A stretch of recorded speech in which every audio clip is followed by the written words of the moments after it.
Welcome to steno dictation. Dictation 5 second बाद शुरू होगा। स्टार्ट।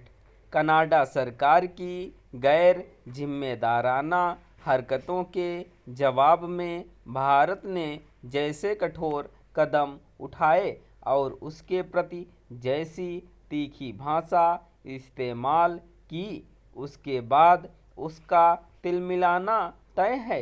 इसके नतीजे में दोनों देशों के संबंधों में और गिरावट आ सकती है। भारत को यह मानकर चलना चाहिए कि प्रधानमंत्री जस्टिन ट्रूडो के सत्ता से बाहर हुए बगैर कनाडा से संबंध सुधरने वाले नहीं हैं।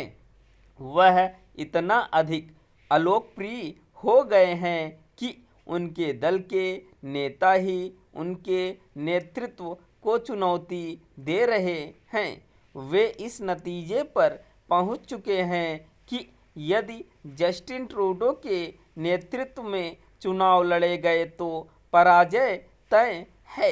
ऐसे में जस्टिन ट्रूडो सिख वोटों के लालच में खालिस्तानी तत्वों को खुश करने वाली कुछ और हरकत कर सकते हैं। इस क्रम में वह भारत पर कुछ और बेतुके आरोप लगाकर उनके प्रमाण देने से इनकार कर सकते हैं। कनाडा का नया हास्यास्पद आरोप यह है कि भारत लॉरेंस बिश्नोई गैंग की मदद ले रहा है, लेकिन वह इसकी अनदेखी कर रहा है कि लॉरेंस का दाहिना हाथ गोल्डी बराड़ तो वहीं रह रहा है। भारत में वांछित ऐसे ही कुछ और अपराधी एवं आतंकी कनाडा में रह रहे हैं। हरदीप सिंह निज्जर भी इसमें से एक था।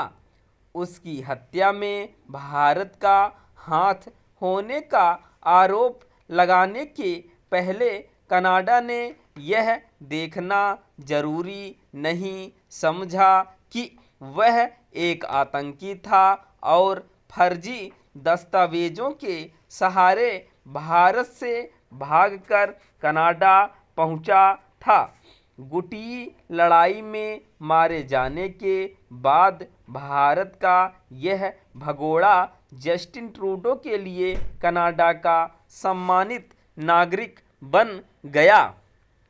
इसमें संदेह नहीं कि भारत सरकार कनाडा के बेतुके आरोपों को सहन करने वाली नहीं और वह आगे भी ईंट का जवाब पत्थर से देने वाली नीति पर चलेगी। लेकिन उसे कनाडा के सहयोगी देशों और विशेष रूप से अमेरिका से भी सावधान रहना होगा। इसलिए और भी क्योंकि हरदीप सिंह निज्जर की हत्या में भारत की कथित लिप्तता को अमेरिका भी तूल दे चुका है।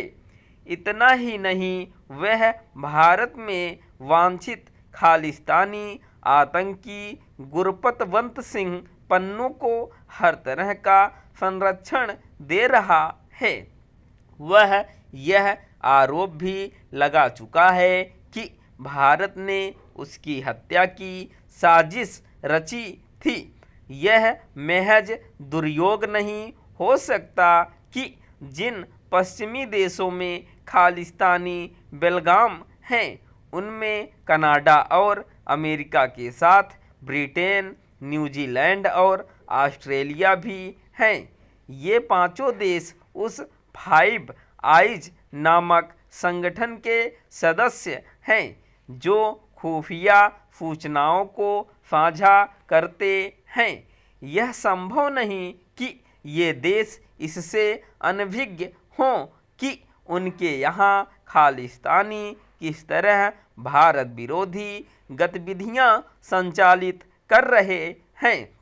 अब जब यह संदेह गहरा रहा है कि ये पांचों देश अपने यहाँ के खालिस्तानियों को भारत के खिलाफ मोहरा बना रहे हैं, तब फिर दुनिया भर के सिखों को भी सावधान हो जाना चाहिए। स्टॉप।